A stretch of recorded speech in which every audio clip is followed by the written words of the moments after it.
Okay, welcome back everyone to another episode number 17 we're up to.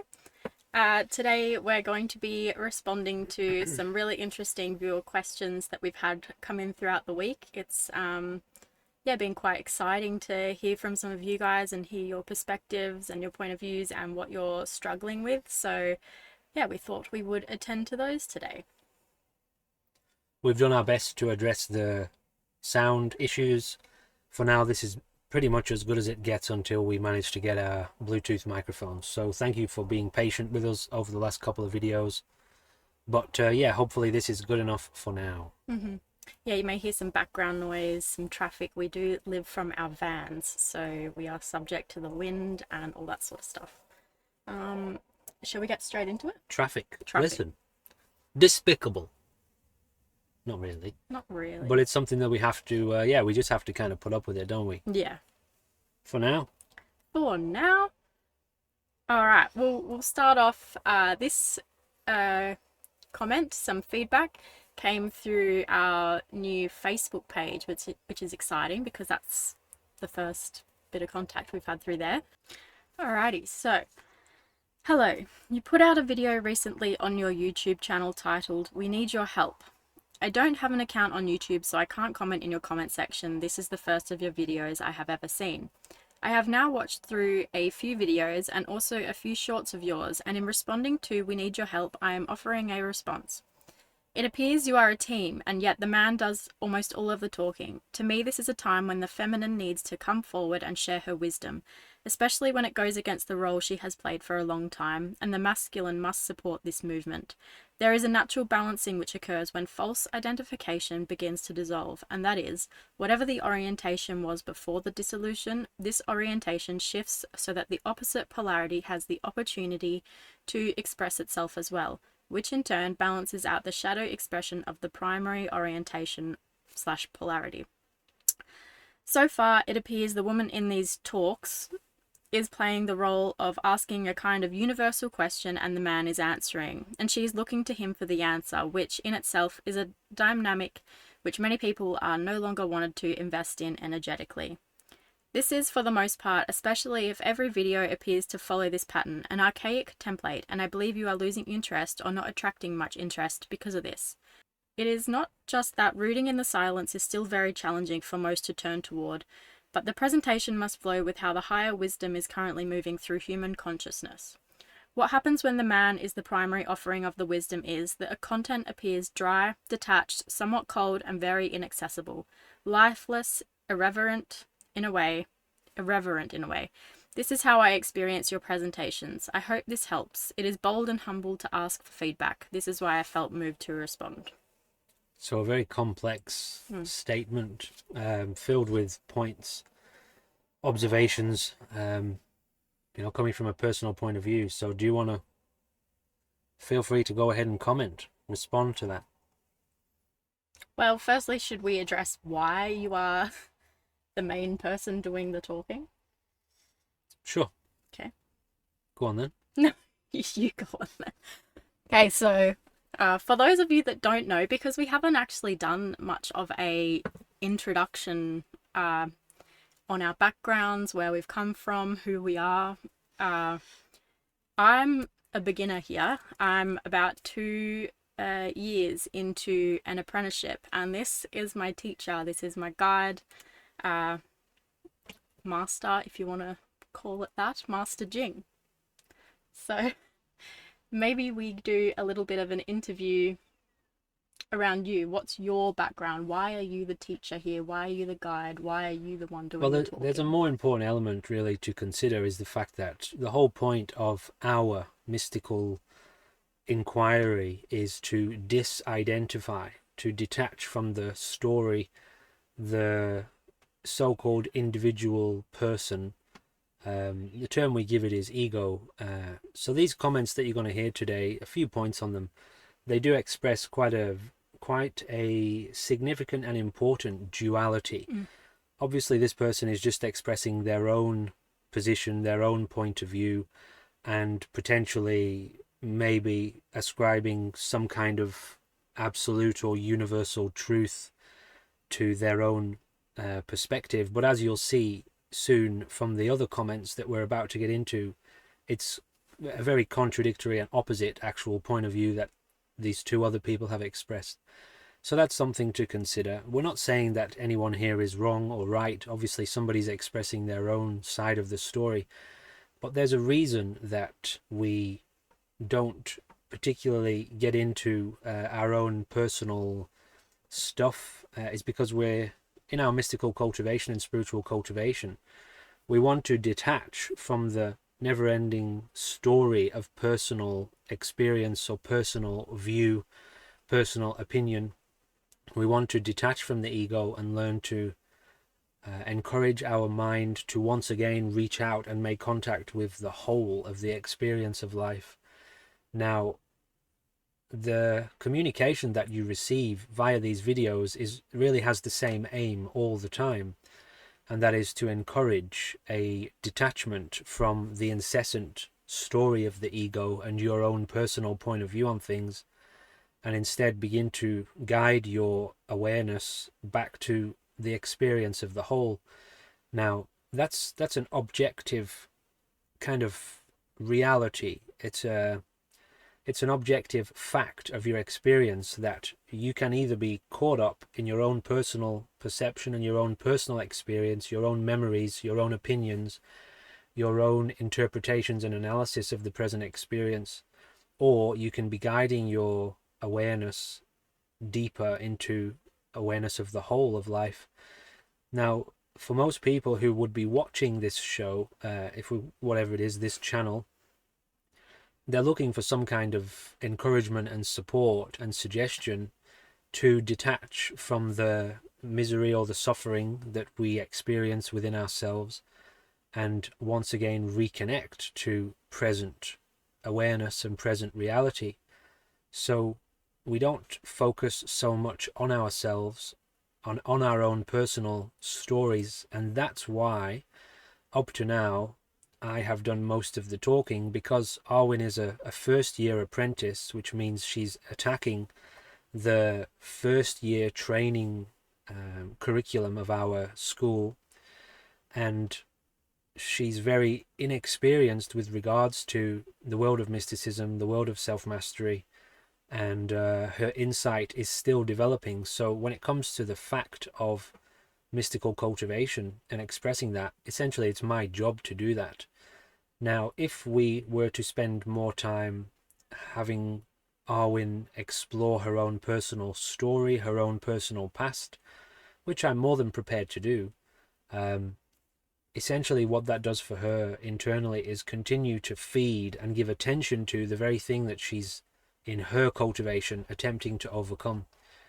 She is already addicted to the personal perspective that, and I do this because it's only going on inside her head, and her objective is to get out of that. So the last thing she really wants to be doing is feeding that story. So this person has, and we did respond to that person in a comment, and she did take the response very well. We do really appreciate the comment, and it's a common point to be made, and it's a common occurrence in modern society that this kind of masculine versus feminine, almost oppositional conflict, transitional conflict in society is taking place because of the development of society in modern years. And there's a lot that can be said on it, but in terms of what's important to point out right now, we gave this person a response via message that, of course they have a limited perspective of what we're doing and who we are and why we're doing what we're doing. And they took it really well, and I suppose maybe they accepted it. We didn't really get a response other than, thank you for making it a little bit more clearer. But I'm more than prepared, we are more than prepared to have Arwen talking more. I do appreciate the fact that more women will connect with Arwen and feel a resonance with her and her story. We're also really brand new at this. It's the first channel we've ever had together, and we're still learning the ropes and exploring this art and this method of communication with people. But yeah, I do appreciate the fact that, and I, since this comment more so, have encouraged Arwen to express her side of things learn how to communicate herself and her position more without falling too much into the trauma or drama or misery of the past. And so, yeah, she's prepared to do that. And so we do, we thank you for this comment, and it will help us evolve and grow as a team going forward. Mm-hmm. Is there anything you want to point out to it, or anything you think I missed? Well, do you want to touch a little bit about as to why you're the teacher, what your background is? Do you want to introduce Not more of really. that in this video, I or do don't you want want to to? do it. Do you want me to do it? I think that potentially it would be helpful for people who are watching to maybe understand a little bit about your background. Going back how far? Mm. Which lifetime? I just maybe just going into. So I was ordained as a monk, a kung fu warrior monk in 2007. As a child, before that, I had a naturally spiritual upbringing. That means as a child, I had a lot of paranormal experiences and was encouraged towards spiritualism, which is where essentially you go to a church and you listen to psychics and mediums, or psychic mediums, um, basically pass messages to you from the dead, from spirits on the other side. And so I was raised in an environment where this inquiry into spirituality was there. It was very limited. Obviously, we all we did was go to a church occasionally. I think I maybe went 10 or so times as a child. And so my mind developed this kind of curiosity towards this question of the afterlife, and are spirits real and are ghosts real. Also, I was having kind of forced sleep paralysis and quite terrifying and dark experiences. So anyway, I was having a bit of a mental breakdown at the age of 17. I'm not really able to cope. Couldn't talk to anyone about my experiences. At the age of 17, I met a man who introduced me to a monk who was an experienced kung fu practitioner. I spent a bit of time training with him, and then I was introduced to his master, who became my master. And I entered into an apprenticeship for the duration of about 5 years, living alongside this monk mystic and his students and his apprentices. I became an apprentice, and so yeah, I spent 5 years living alongside him. After that initial 5 year period, I left and wandered the world, continuing my own cultivation. That was around about 2011, I think. I was ordained in 2007 as a monk myself, and yeah. So what else do you want to know? I have a deep personal experience in the world of spirituality. I'm formally trained officially, if you want to give it a term, as a monk. I'm qualified to train and teach people, and now I train and teach other people also who want to either go down the exact same route that I went down, or just inquire more formally and more deeply into their spirituality and their means of cultivation. I specialize in Kung Fu, meditation, Qigong, uh, mystical mental health, mystical psychology. What else do you want to know? No, I think that's good. Okay. Yeah. Can you also go into just the the masculine and the feminine, and the in a teaching and cultivation environment, and uh, why the fact that I'm a female and you're a male are kind of irrelevant? They are totally irrelevant. It all, our current format in which we're expressing these points or having this conversation, sharing this experience. The fact that I'm answering the questions is because I don't really have any questions for you with regards to mysticism, self mastery, and spirituality. You have the questions for me, Mm-hmm. and you have the questions in your own life. So I don't have the questions. So I'm very prepared to be the feminine, sitting here in a completely receptive state, ready to receive your inquiry. So in that instance, you're being masculine. You're penetrating my situation here, my moment, my stillness, and You're digging into Asserting. me. You're asserting your own mind into my experience. So I'm being feminine in this scenario. As I begin to then reproduce your inquiry in my own mind and then feed it back to you, you become feminine and I become masculine. So you're feeding into me and then I'm feeding into you. Mm-hmm. So this masculine and feminine dynamic is not what people think it is.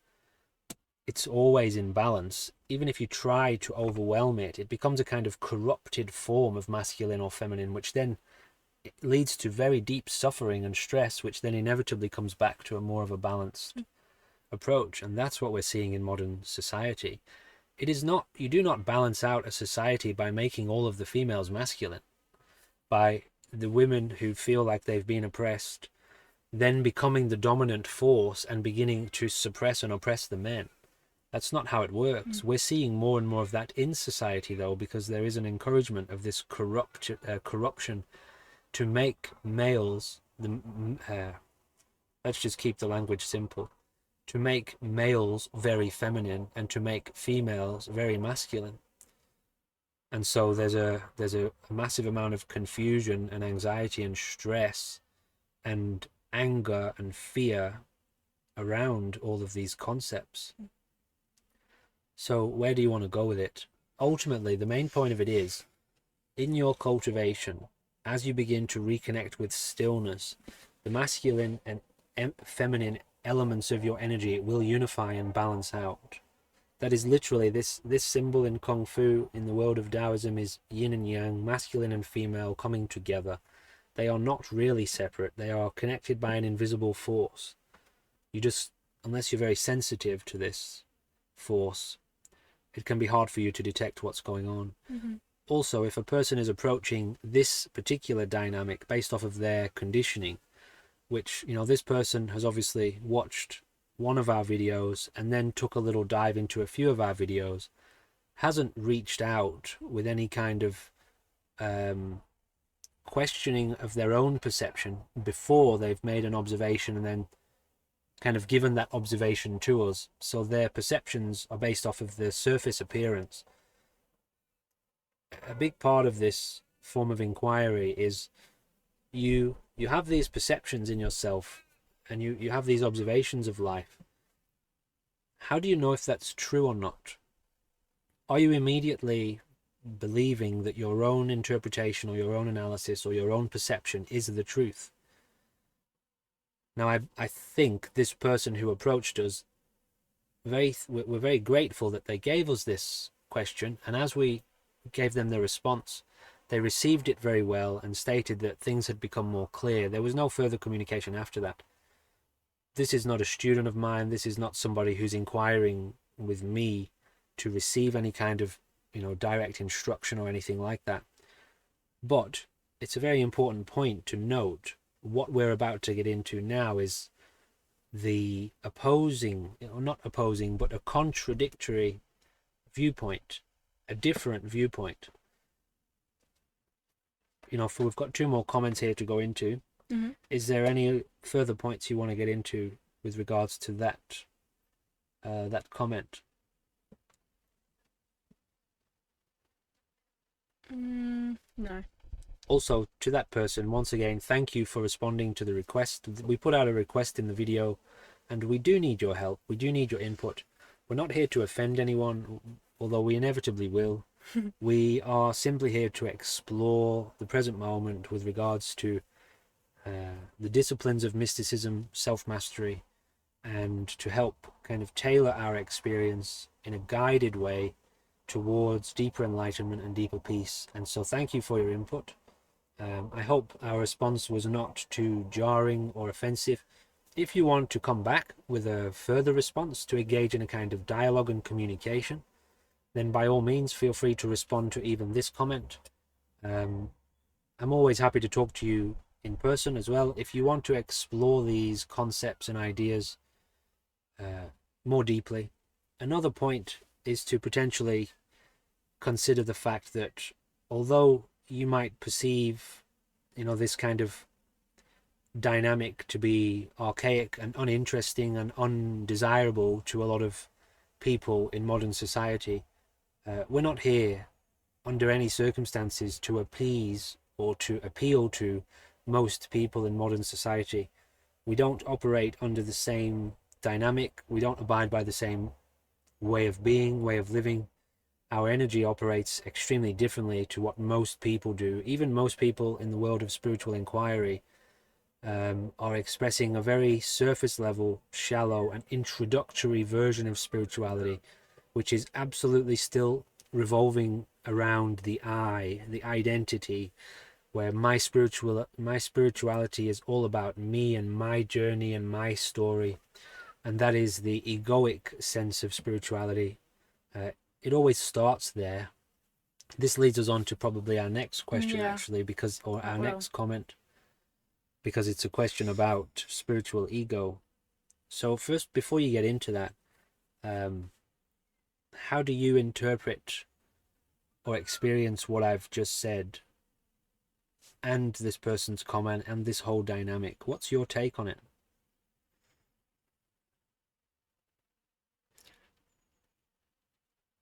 I thought about it last night, and uh, asking me questions for deep spiritual and mystical answers is like asking a 5-year-old to teach you English. You'd be much better off going to someone who had been cultivating and writing and studying English for near on 20 years to teach you English. So, in that, like, I don't have any answers. I'm still deep in the trenches of getting over myself. Uh, I don't know the truth. I don't know the truth of my existence. So I can't help with answers for these things. But I can help with expressing, I guess, my suffering and my journey and the things that I have gone through to be at this point where I need to be on this path. So I guess we have talked about it, and I will start to express a little bit more of that purely to help people connect more with the journey and the path. Also, I really struggle with talking. I really struggle with self doubt. I really struggle with getting an answer out. I struggle with trying to remain present while we do these talks, but also trying to think of a question or think of something to keep the conversation going. So there's a lot going on here that you can't see from sitting behind a computer screen. So, And if I might add, yep. if I use my kind of intuition about this person in a very, very little and surface level interaction we've had, I think she would be very satisfied with what you've just said there, and you essentially sharing more screen time. Mm-hmm. So there is more of a communication afoot. There is more of a communication happening, more of Mm-hmm. a shared dialogue. However, and I'll just reiterate one of the points, while you're sharing your own personal story and you're involved in that psychological process of identifying with all of that thought process and memory and my personal past, mysticism is about, if I put it in this language, there is a much bigger story unfolding here, and it is the story of life itself. Now, you as the individual are a part of that, but if you have gone your entire life conditioned to believe that this identity is you, you are confined to that, stuck in that, and habitually sustaining your addiction to it as you are feeding it. And so all of our practice is about taking the attention away from these inward psychological processes and beginning to bring our attention back to the story or the unfolding of the whole of the present moment, which again is why we don't want to be spending too much time in our own personal story, because that's the problem that Or we've had. encouraging you to spend too much time in your own personal story as well. And that's what most modern spiritual so-called teachers or guides are doing. They're trying to encourage you as the person, as the individual, to pick up your own wants, your own desires, your own wishes for your own life, and instead, as opposed to encouraging you to step out of that story and learn to submerge yourself into the whole of the present unfolding of reality, which is not your personal story, that is the shared story of life itself. Mm-hmm. And that's what we focus on in our daily life, which is why you have experienced this kind of primary masculine directed energy focus towards that objective. Now, I promise you, and you can hold me to this, I promise you, as Arwen begins to become more experienced with that unfolding truth in her life, she will 100% be encouraged to begin to lead these kind of discussions, even hold meditation sessions, have interactions with you on her own, by herself. If I talk from a personal point of view, for me to see her develop in that way proves my method and my teaching as effective. And so that's absolutely the place where we are trying to get to.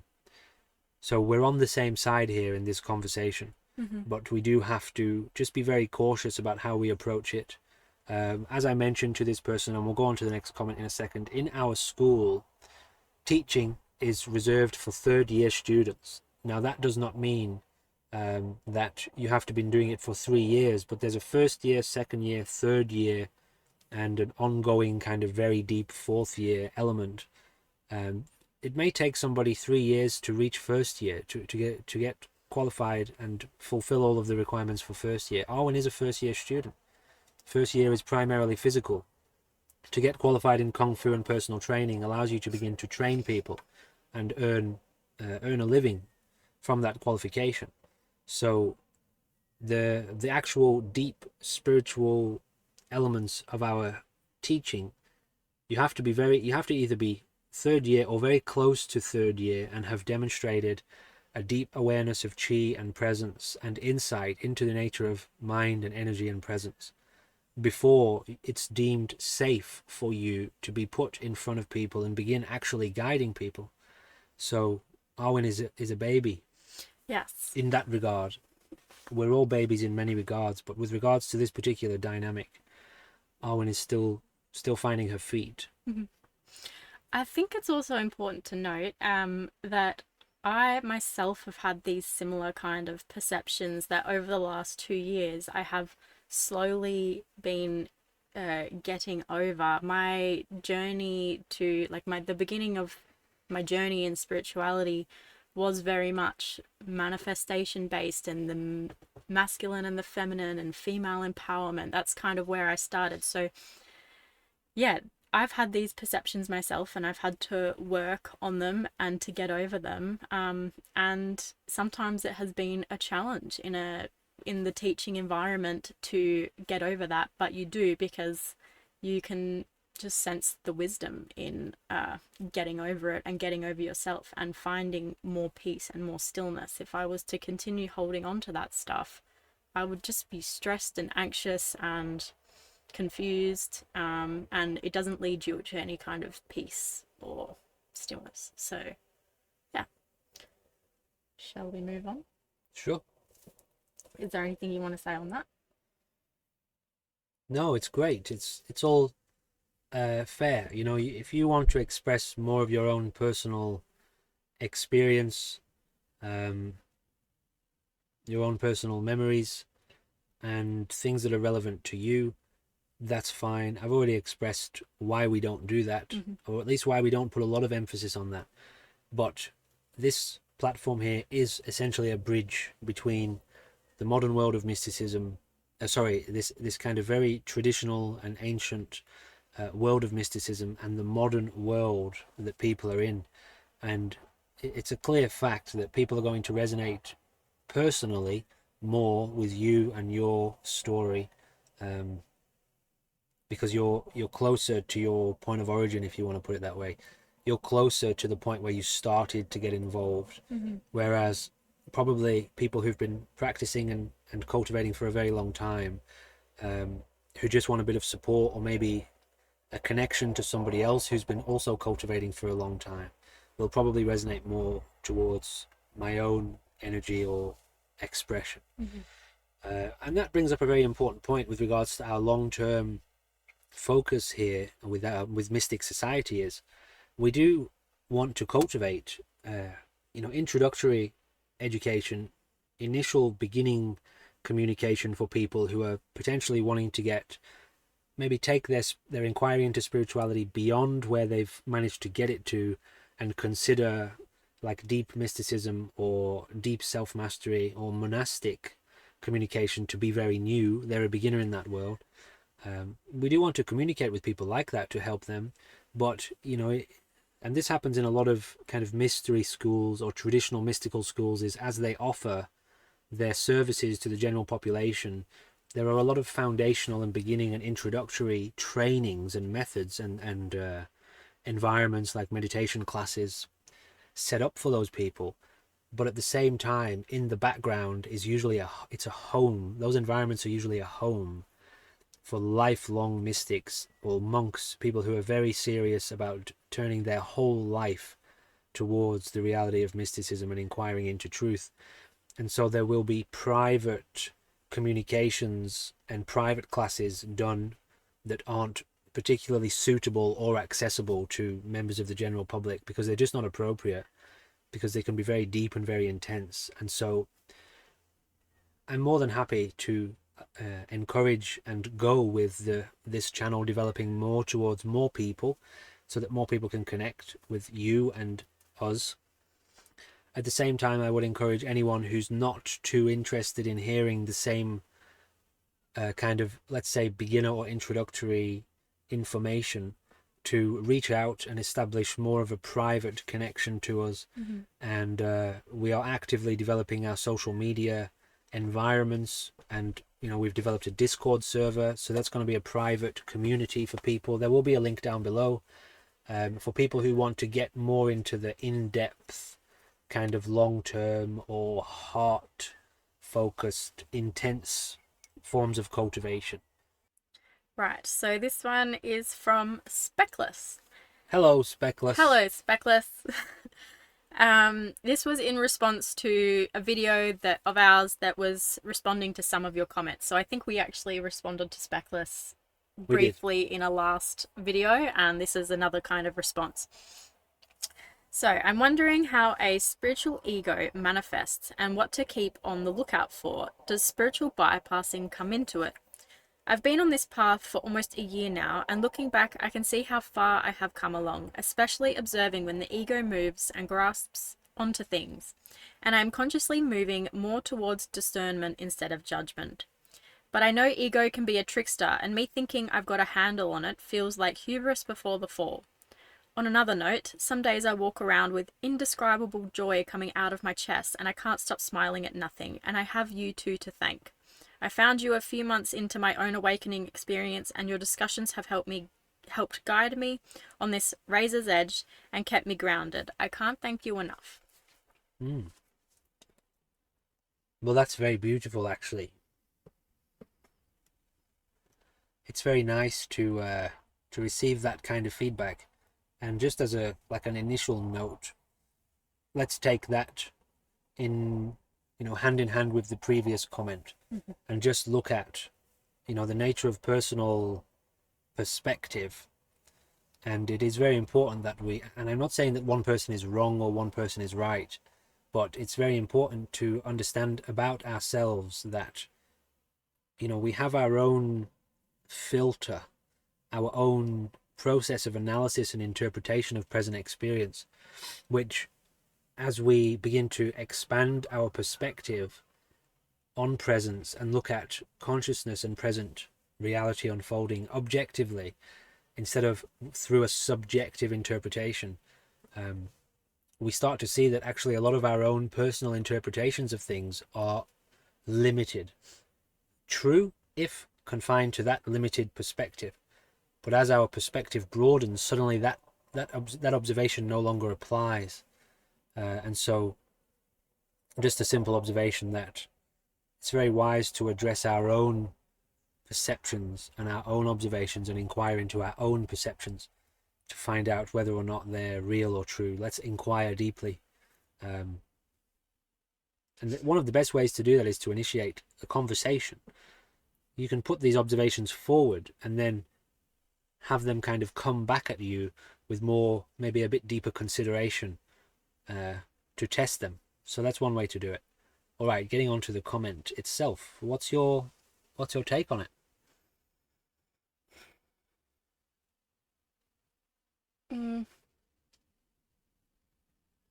Well, as you say, we all start there, so I've definitely been there, and Been where? at a place where I developed a spiritual ego in thinking that I've got a hold of this, I'm doing so good. How do you define it? What do you mean? How do you define a spiritual ego?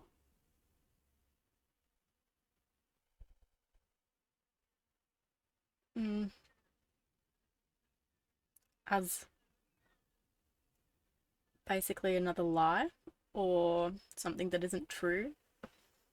But what is the thing itself? That's your observation of the spiritual ego. But what is the thing itself? What is the spiritual ego? Where can a person find it? How can a person see it? In other words, you can tell people. Now, what you're witnessing right now is a breakdown of how the communication from this end, my end, helps Arwen's observation and perspective to deepen as we explore this concept. So she's just given you her answer with regards to how does she define a spiritual ego? And her answer is another lie, another part of the lie. Another part of the lie or the illusion. Yeah. Okay, so that's fine. That's one way of explaining it. But when we explore this, the whole point of exploring this is to be able to identify the spiritual ego. In order to identify something, you must be able to see it. Where is it located? Where does the spiritual ego exist? Can you find it in your present experience? And that is where somebody like me will come along and take you out of that observation of the ego. Yes, it focuses on lies and generates deception. But how does that help us identify the actual place where the ego operates and the way in which it operates? So that's why somebody like me will come along and try to encourage that kind of inquiry. Because if you can identify the operation of the ego from that perspective, it's possible, that point of view, it's possible to begin to identify things that are not the ego, the operation of the spirit. Mm-hmm. So that's why this is to further help explain the first point as to why the communication tends to go the way that it does. So getting back to your exploration of that, how do we define a spiritual ego? What can you tell me about it? What observations do you have of it? What have you seen? Well, it lives in my thoughts, and it's here now in my thoughts, and it's... Why is the term spiritual applied to it? Why not just ego?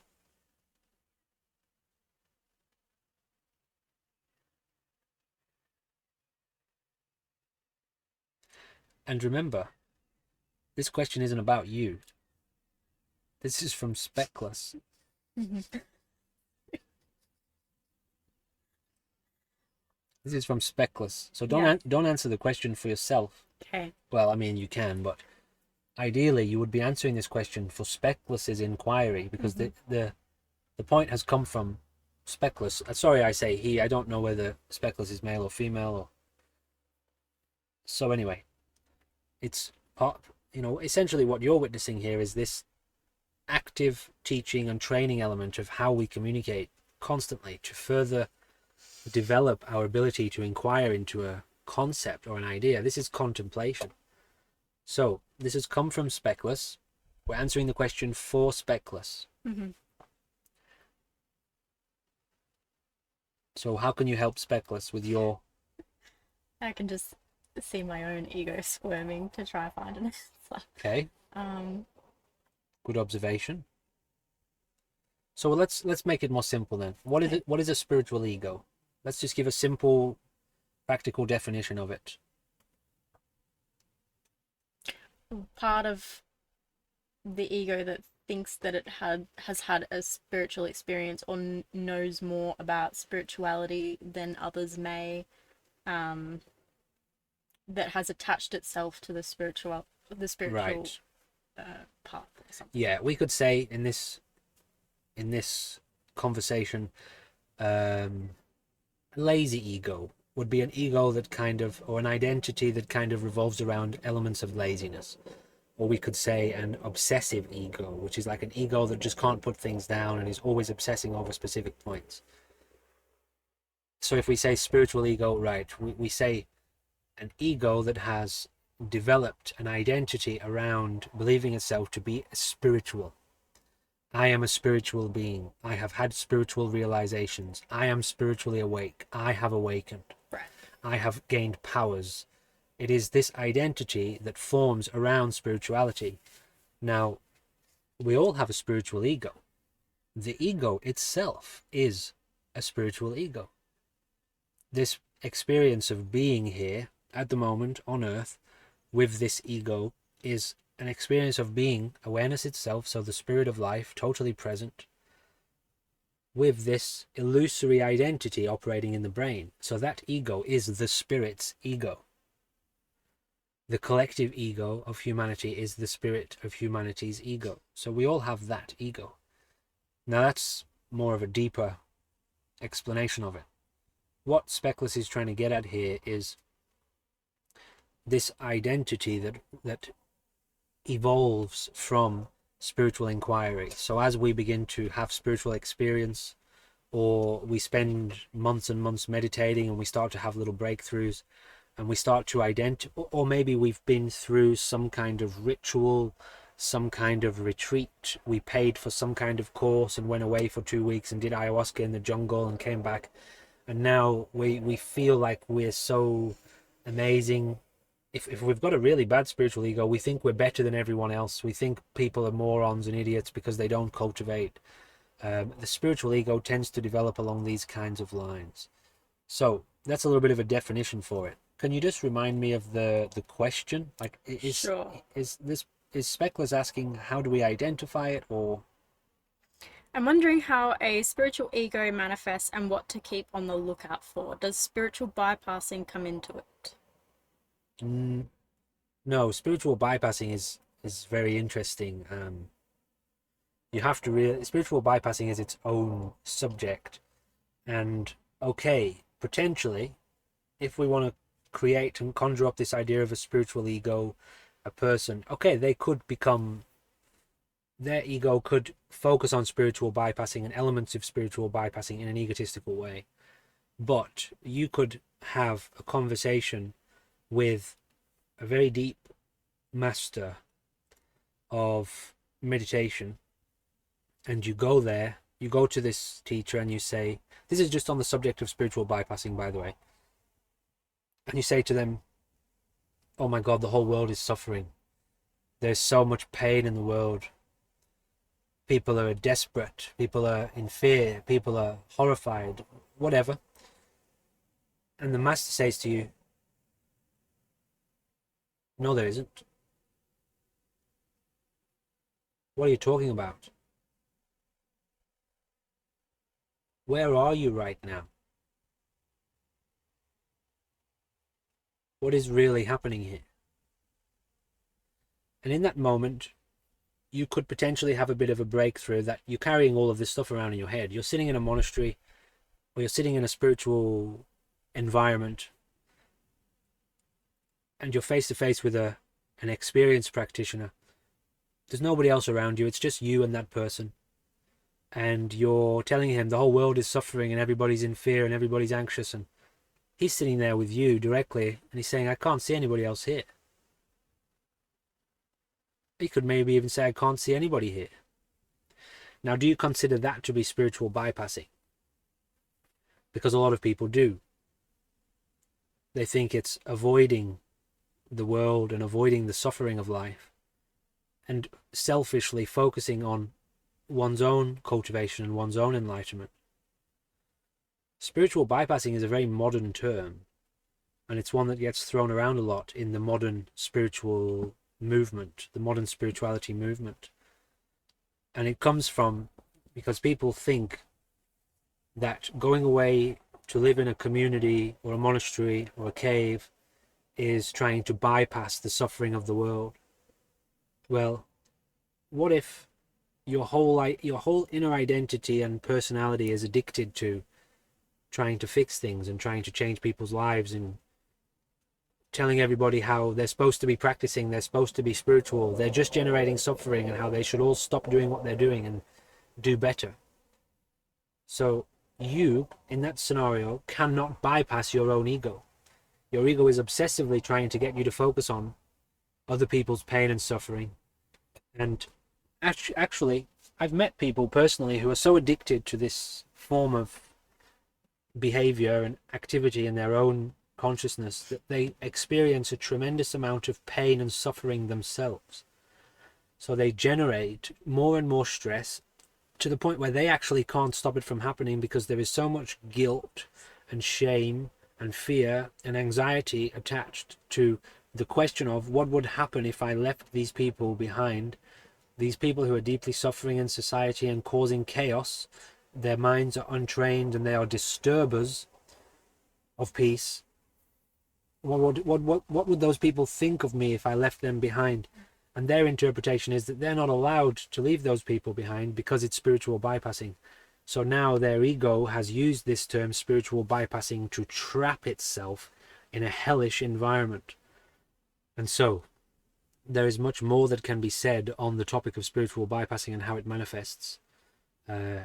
It's not relevant to it's not ultimately relevant to the nature of a spiritual ego, although it can be relevant to a person if that's relevant to their current conditioning and what they're thinking and how they're experiencing their life. So with that said, let's get back to the initial point of the question, which was,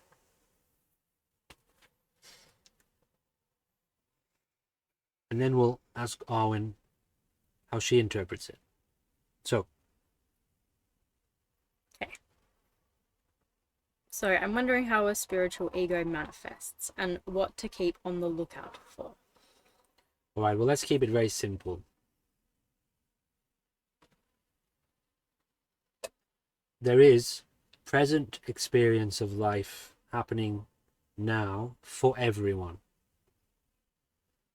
One is here, present, with the energy of life. When we say energy of life, we're talking about how the body feels, the wind, sound, the form, the sensation, mind, awareness. That is not ego.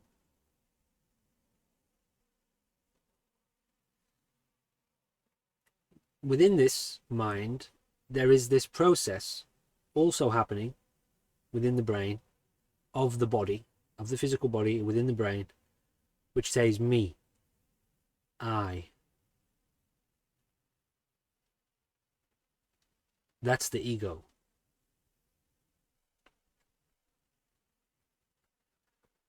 That ego tends to focus in memory. There are memories in this brain of a past, the past which is only relevant to this particular body, obviously, because this brain cannot have the memories of this body, obviously. So that's all personal in relation to this particular body. If there is an I developing here in this body, in this psychology, and that I is attached to those memories, now this identity, this ego, thinks that it has the memories. Those are my memories. That was my past. So that the operation of that I and me inside this brain is the ego. Now that is the spiritual ego. It doesn't matter what that thing is focused on, whether it's focused on spirituality, whether it's focused on memory, whether it's focused on trauma, whether it's focused on some kind of desire and projection for the future. It is all the same. It is not particularly important to watch out for the spiritual ego in that sense, where this ego has attached to spiritual experience, spiritual memory. It is equally as important to detach from all of the memory, all of the association with that term, that labeling, that I. It is not more important to detach from the spiritual element of it, the spiritual ego, as opposed to the ego itself. It is equally important to detach from the whole of the ego. Practically, in mysticism, especially in our model and method and form of cultivating mystical mind, mystical reality, there is a way of operating where that I does not arise, it does not come into being. In the beginning of your training, you learn to tap into that state, and you will have your first experience of the space behind the thought which says I will be the deepest peace, the deepest enlightenment you have ever attained to in your whole life. It will be life-changing. It will feel like you've been drowning beneath the ocean, beneath the surface of the ocean your entire life, and for the first time you come up and you will be able to breathe, and it'll happen for a fraction of a second, and then immediately your ego will come back and go, I just experienced the peace, I just had this. Okay, so now your ego is grasping at that unfolding, that experience. The job of our form of cultivation is to extend that space where your head is above the surface. And that is what deep mystical practice is for. So don't worry if your ego is a spiritual ego or just a regular ego. It's all the same. It could be potentially more tempting if your ego is starting to attach to spirituality, to think that you have some kind of realization or some kind of attainment, and now you're enlightened, and now you're supposed to go out and tell everybody what's going on. So watch out for that in terms of things to watch out for. Believe me, with regards to safety, when it comes to deep mind and getting to the point where you are supposed to be sharing your wisdom, sharing your energy with people in life, it will become a fundamental need to the point where if you don't do it, you know you're going to die. Because you have overwhelmed and risen above the consciousness of this individual person so much that you are forever detaching, and you have no fear or worry or concern about letting it go, to the point where you know that you actually need to start sharing your life and communicating with people, otherwise you're going to die. Not to mention the fact that people in the world who are also connected to that energy, who won't want you to leave just yet, will be constantly trying to keep you here and pull you back by making you do things and asking you to be involved and answer questions, and they ask you to be their teacher, because the enlightened mind is a world teacher. It is here to help the consciousness of the planet evolve and step up to the next level and keep evolving into deeper enlightenment. And so that will be very apparent to you. You won't so much have to tell everybody, hey, you don't know what's going on, you should be coming here and listening to me. In fact, it'll be a case of people saying to you, will you please talk more about this, because we all want to hear it. And so it is the kind of opposite relationship. So because that's a fact, you keep going with your own arising of your own individual ego, rising above your own thinking, rising above your own thoughts, deepening your meditation, deepening your own enlightenment, deepening the awareness of presence itself, and intensifying one's awareness of presence, enhancing it, evolving it. And when the time is right for this relationship of spirit communicating with other beings, it will be absolutely unavoidable, and you'll know within yourself that if you don't engage with it, you're probably going to die very soon, because there's not much interest in being here as a person anymore. You're not caught up in the world, you're not caught up in the happenings of society, you really don't have much interest in following along with it. Not to mention, you really just can't anymore. It becomes too stressful, too disturbing, too erratic to your energy, too stressful. So you will naturally have this kind of relationship of a very gentle middle ground, where you're involved in the world and society and people's life very gently. And so you're encouraging people who are caught up in that chaos and stress and suffering to actually move closer towards the stillness and the enlightenment. And their inquiry into you and your being is actually also helping to ground you and keep you here and help you stick around for a bit longer, in a body, as a body. So because that's a fact, you can really put all of that off to later on. You don't have to pick up your own desire to help people too much. The world will come to you when the time is right. Deepen your own presence. If you feel like you really need support, because maybe it's getting a bit crazy for you in your cultivation, or your mind is experiencing very extreme states or disturbing revelations, maybe your psychology is becoming a bit traumatized and you're finding it extremely difficult to function and cope in the world, it would potentially be wise of you to begin to reach out to a kind of spiritual family of other people who are also operating in that way, so that you can ground yourself with these people. And you do also have to function in society. We're hoping to cultivate a mystic society here, because we can't function in the majority of the energy of modern society. It's too unstable, it's too erratic, it's too hell-bent on destruction because of the operation of the collective ego in those environments. So if you need support in those times, feel free to reach out. We're cultivating various elements and various ways that you can do that, whether it's Facebook, Twitter, Discord. Here, we are starting off live streams very soon. We're just still working out the tweaks of it. So that's on that point. Mm-hmm. But those are, there's some pointers on the various ways that it manifests. Ultimately, it doesn't matter. It's not important.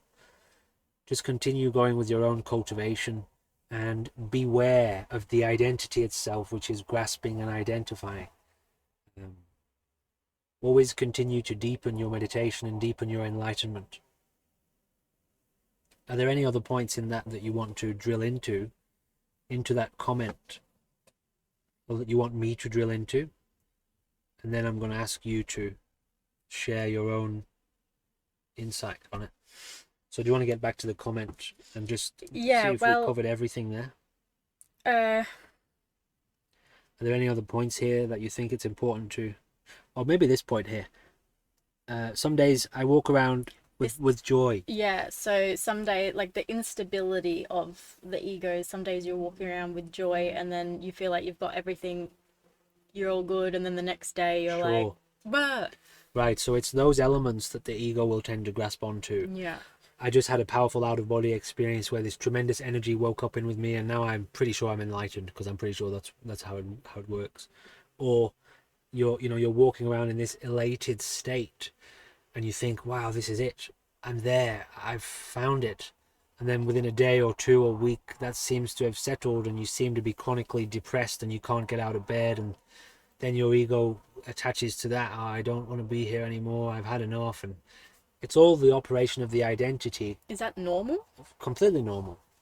Expected. Part of the process. The present consciousness, ego, grasping at certain states as they come up. There is a forever shedding to realize. In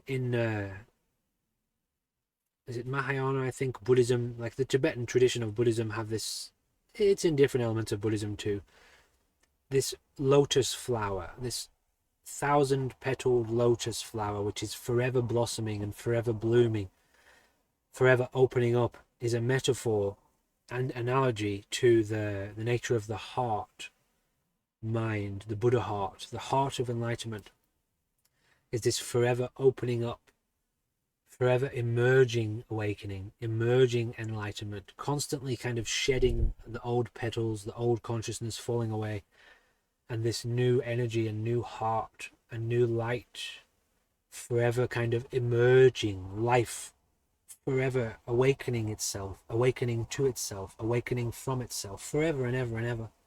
Where the hell do you think you're going to get to? If you have arrived, you know the arrival is unarriving. The arrival is not arriving. You can't grasp anything at the heart. If it is instantly brand new in every moment, instantly refreshed, instantly opening, what could you say you have found?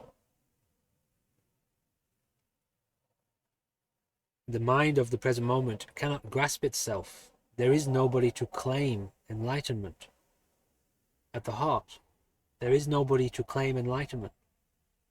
Now we have all of these traditions in the world of these gurus who said, I have found it, I have arrived. In certain context, all right, it's appropriate. In a certain environment, it might be appropriate for a teacher to say, I have found something. I have arrived. But if you take that terminology to mean that I have arrived somewhere,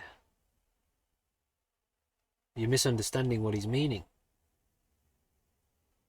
A teacher might say, I have arrived, hoping, testing a student in that environment, hoping that they will say, teacher, who has arrived?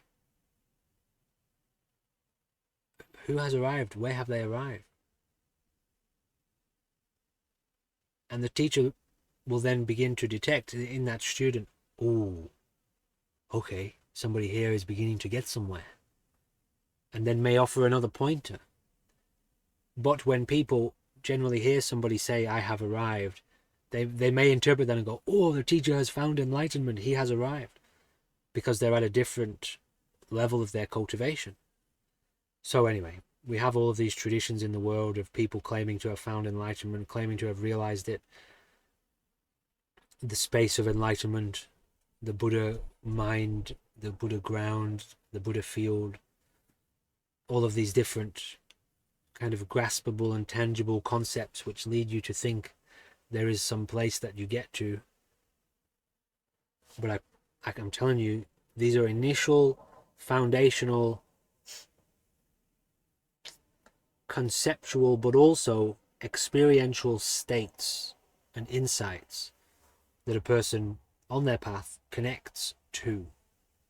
And then, as their cultivation continues, they transcend those states and they go beyond them. Their enlightenment deepens. So, it's not too important to get bogged down in whatever you have realized, whatever current state and current experience you have attained to. Keep going. As they say in Zen, when you get to the top of the mountain, keep climbing. And don't forget, present happening here. There are beings here, there is consciousness here, there is a life to be lived here. Don't run from it. Don't avoid it. This energy of presence, bring it with you into the day.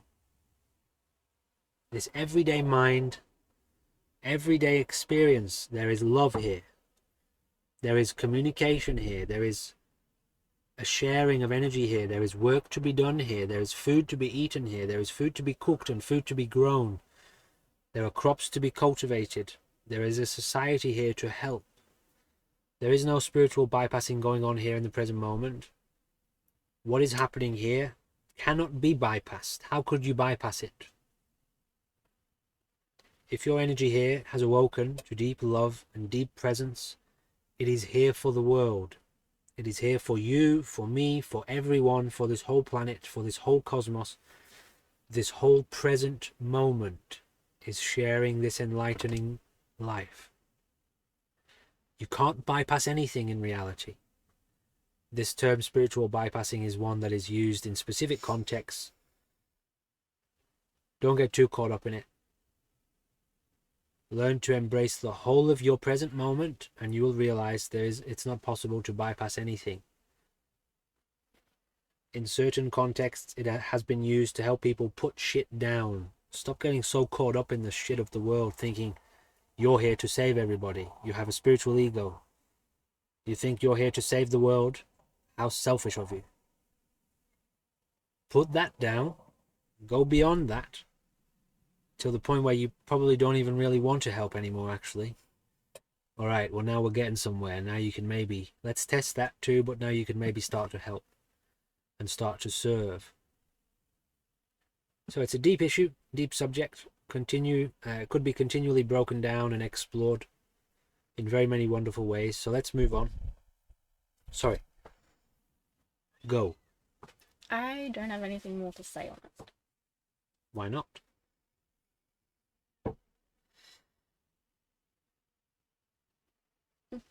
Because just the way you've explained it feels like you've covered it in depth, and I only really would have my own experience of it to share.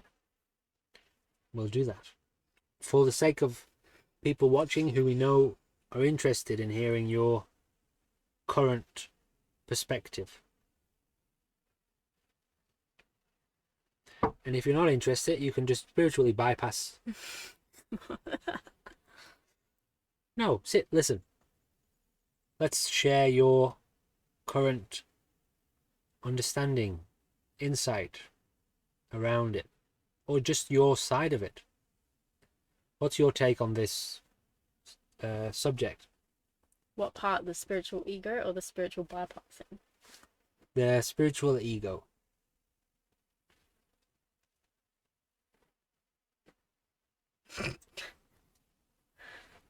My brain's like, well, I'm sitting here with a monk. So Does that make you special? Does that make you maybe. good?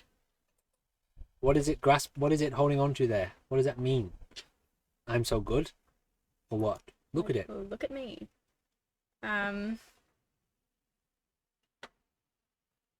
Break it down.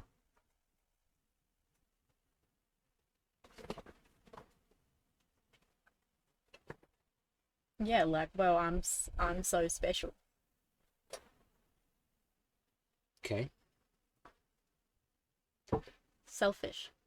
Okay. It's all about me, this video. All right. So there's operation of ego. Takes the world and elements of the world and elements of the present experience and says, here's how it relates to me. This is my journey here, my stuff, my things, my world. It's the commenter, the commentary. Oh, who's this boy? Oh, he lost Struggling to get over the van seats. Hi. Well, hello, Okay. little one. All right, about time we introduce Mr. Kevin. Is it? Yeah, so we do live in vans. Mystical. Mystical. We do Kevin live is in vans, sorry, and he Kevin lives is in the front seat. Kevin is a Kelpie. For those of you who aren't familiar with, he's like the Australian dog, isn't he? Like, Sort of, yeah. there are probably many others. There There are many others. Working dog, but he doesn't work. He travels instead. He works hard at giving us lots of love and fun Yes. and joy. He loves sticks. Those are his favourite things in the universe. What's you ever on your beautiful face? He doesn't want to. He wants to look at you. Because he loves me. Yeah. What were you just saying? So the ego takes everything and makes it all about it. Yeah, self-centered. It says I'm the most important thing here, and it doesn't even really do that intentionally. A lot of the time, it just filters the whole of experience into itself through itself, which is why the personal story is the center of the ego. My story, my past, my history. Yeah. Yeah, which is why I just didn't really want to say anything. I didn't feel like I had anything to say on that any further, because I don't think it's helpful. All right. Well, if there are any particular questions you have for Arwen, feel free. If you ever want to offer a comment specifically to either one of us, just let us know down below. Leave the comment or send us an email and say this is addressed specifically to Arwen or to MJ, or this is a question I'd like both of you to answer, or just whatever. We're happy to explore. So what do we have? Oh, so let's say thank you to Speckless for that very deep and insightful sharing. We're very grateful to be able to share the journey and to have your input. And yeah, please do consider, if you want to generate more intimate, you want to become part of the community, let's say, there are other means with which to do that. There's lots of links to Facebook. There's a WhatsApp group. There's a private Facebook group. There's a public Facebook page. There's a new Discord server happening. I'm sure some of you may be familiar with Discord. Imagine a Facebook type environment, but for a completely closed community. It's not closed, it's open, but we have, essentially control over who gets to be a part of the community, and we can ask people to leave. We can develop an online, like a digital space. There's room in there for video conferencing, voice chats. There's different channels, so different groups that you can go into within our private environment, focusing on whether it's mysticism or sharing personal experience or questions you might have. So there's a little kind of community. You could think of it like a digital monastery or a digital temple, and we can have a bit more of a private government or private organization in there. So to keep it nice and clean and clear and safe from people who might want to be just trouble causers. There's lots of different ways you can be a part of what we're doing, Speckless, if you want to. And not only that, we are in the process of, upping the content to help with reminding you to be mindful, reminding you to stay on track, reminding you to, come back to presence. So just to have that, kind of like constant reminder can be very helpful. It's already been really helpful for me. So yes, that too. Yeah, we are in the very, very early stages of forming things like downloadable resources, little mini courses, long-term programs for you, physical, mental and spiritual programs that touch upon various elements of our particular form of cultivation. It's getting very windy here at the moment. Hopefully the audio isn't picking too much of that up, but please bear with us. So we're in the very early stages of developing this mystic society. We are more than hopeful and willing to encourage you, anyone who wants to be a part of this, to present yourself, say hello, begin to communicate, and check out, there's a blog already happening, there's a website which is actively in development. If you want to become part of this community, this movement, we're here to hopefully encourage more of a mystic society develop for our own life and for the collective, to help us transition away from what has currently been a very ego profit dominated economy, and evolve much more into what we're calling a love-based economy, where mysticism, spirituality, connection and love is at the heart of our interactions. We do obviously still have financial elements to our life. We need money to live at the moment, but we are hoping to foster a way, cultivate a way of developing these resources and programs for people to, at a very, very little kind of financial cost, just to help support our life. And we also want to give back any kind of finances that we cultivate that go beyond the scope of our immediate needs. We want to turn them towards the mystic society, towards you, helping you survive, helping you live, helping you cultivate. We're just starting out, so please be as much of a part of this as you want to be. Or just hang out in the background and watch the content. Maybe it'll help you in a different way. All right, so that's it for that. We had one more. That's it for that. Alrighty, so moving on to the final comment.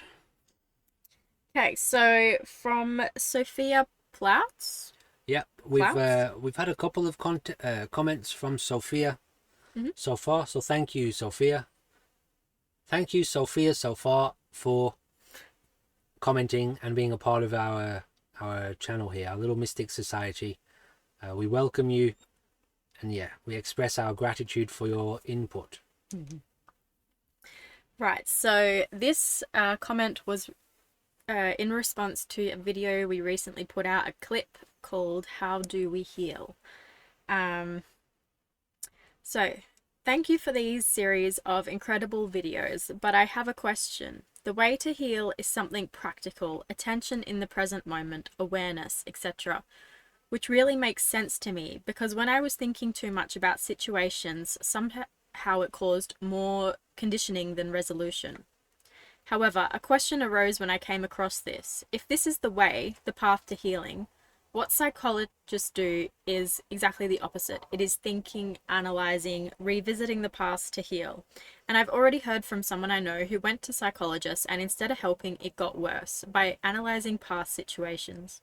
So my question is healing also possible through analysis and thoughts? They seem like two contradictory paths that talk about the same thing, being healing. What do you reckon? Uh,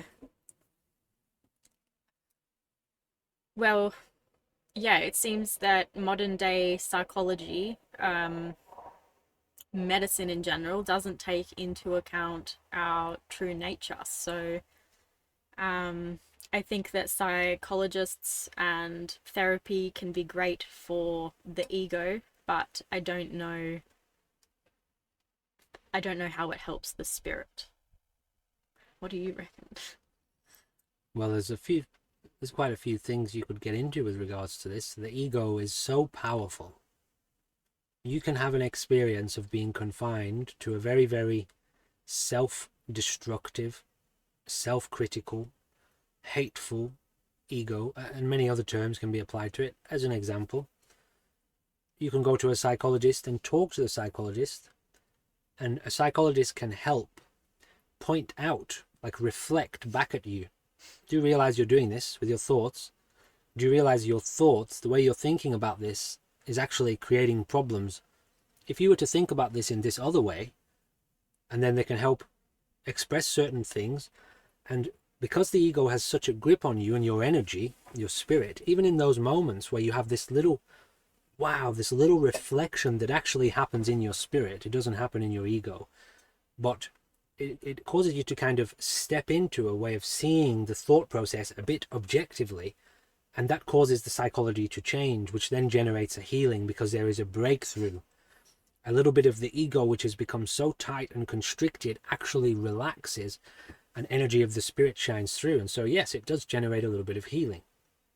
It can help. It absolutely can help. Obviously, that's dependent upon the psychologist, the methodology that the psychologist is employing and focusing on. There are specific fields of psychology which focus around mindfulness, which get you to, like come into the body, practice a bit of presence. That is absolutely healing. It very much can be. However, that is all, let's say, to give you a little bit of a metaphor, you're hungry.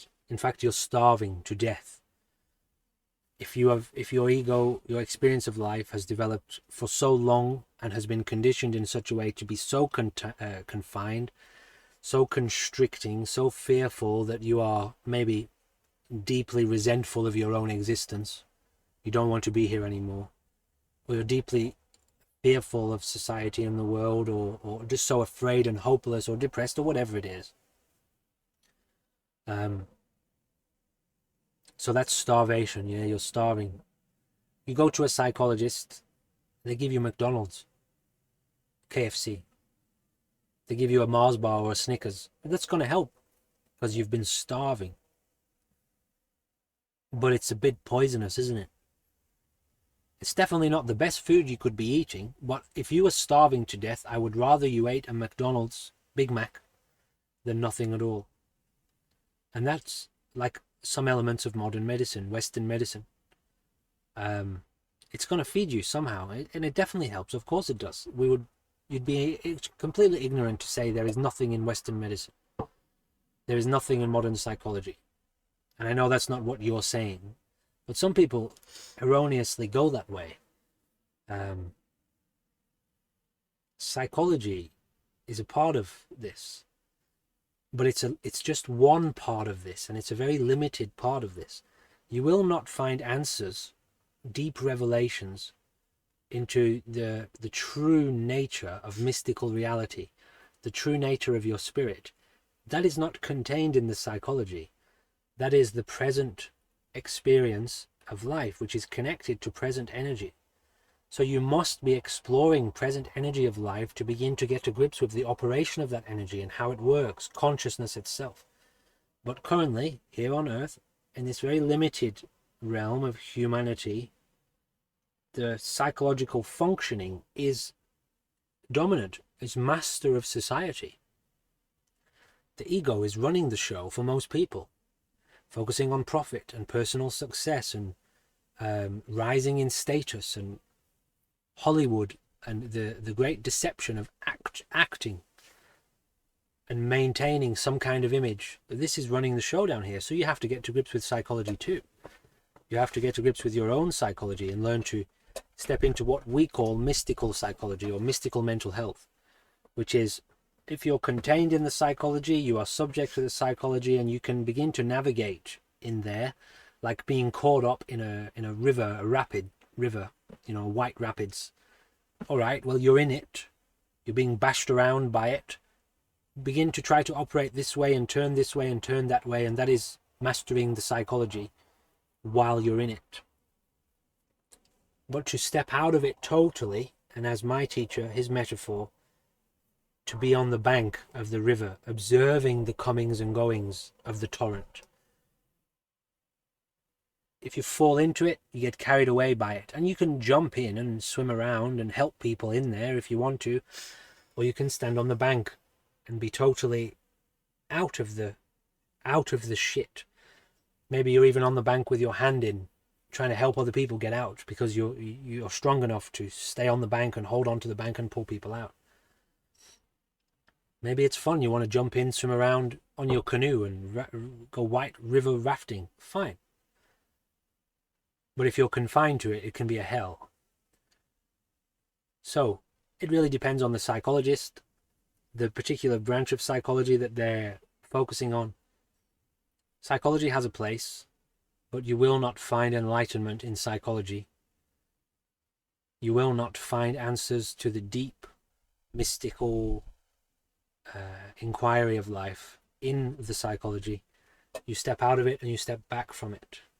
And the same way that, feeding you McDonald's will temporarily help you, but if you keep eating only McDonald's, although you're not starving, now you're developing severe disease. Just like that movie Super Size Me from years ago. So to transcend the psychology is the mystical method of mental health. Stepping out of the psychology and stepping back from it helps a lot of the suffering to settle down. It helps a lot of the suffering to dissolve. And just like while you're inside a prison, if you're inside a prison, you're subject to the goings on of the prison and the chaos of the prison. There's a way to operate in there that's wise, in conformity with the energy of the prison and the other prisoners and the other thoughts and the other demons that live in there. And there's a way to operate in that prison that's going to keep you safe and keep you out of harm's way. But when you're outside of the prison, you don't need to worry about any of that, because it's not, you can visit mountains and forests and jungles and monasteries, and you can live in peace when you're outside of the prison. So there's very different ways to explore your consciousness. Psychology is one of the fingers on the hand, the fist of mystic society and our means of cultivation. Yeah, it's a good observation. Thank you for putting that forward. So, do you want to talk a little bit about the mystical mental health service or the counselling service that you offer? Sure. So, going back to the personal history of myself, I was very lucky as a young person to have these very deep, dark and scary paranormal experiences, which, it was luckily combined with this condition that I have. I'm colorblind, and being colorblind immediately gave me this question as a young age. All of this applies, by the way, and I'm not just going off on a tangent. It applies to the problem of mystical mental health and how it developed. Because I'm colorblind,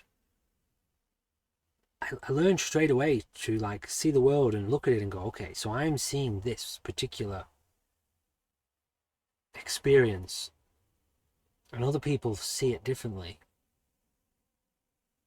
People in my life at a young age, I was only 5, 6, 7, these are other kids.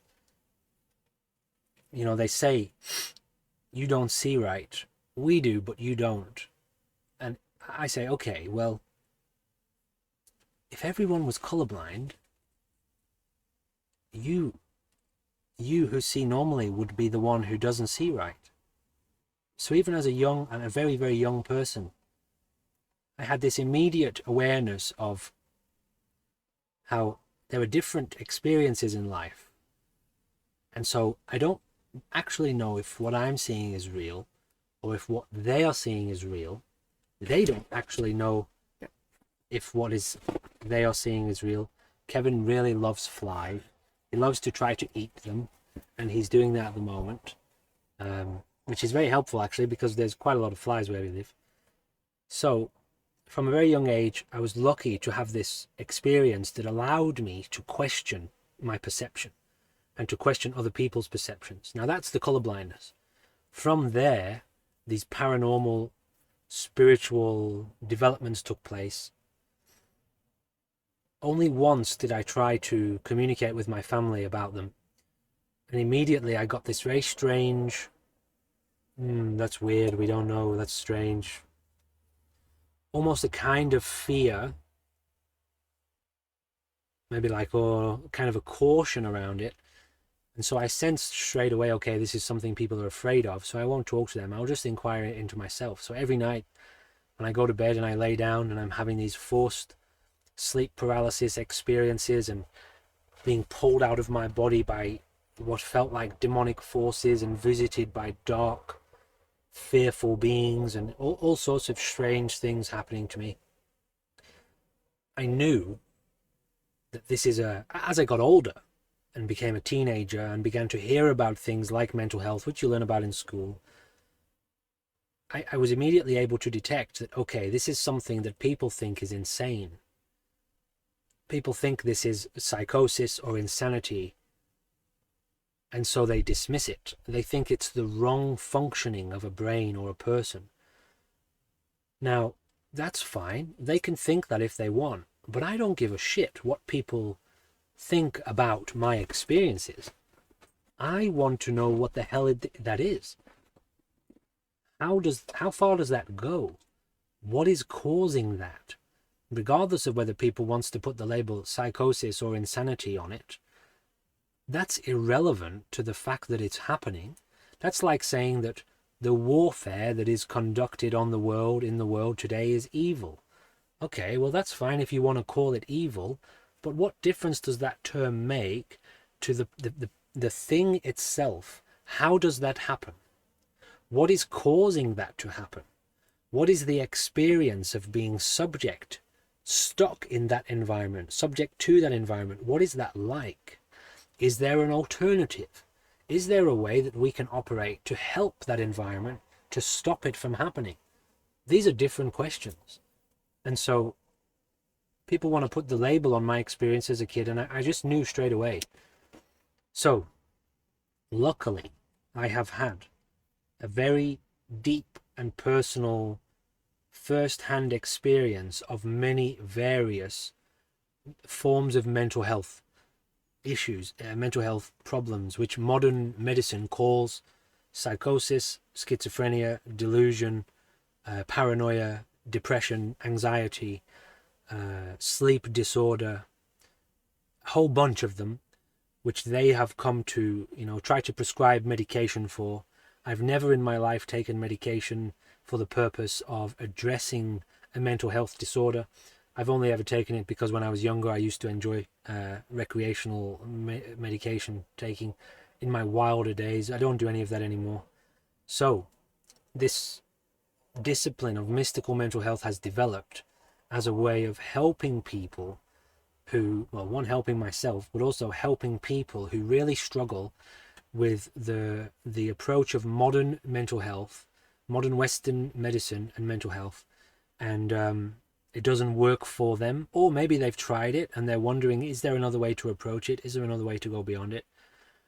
So that's the world of mystical mental health, and essentially what it does is it applies the ancient traditional transmission of mystical reality, mystical truth, mystical energy, awareness, and learn so that a person can learn in their own life to apply awareness to their mental health, which I can testify resolves every single mental health condition that I've ever experienced, including all of the ones that I just described to you.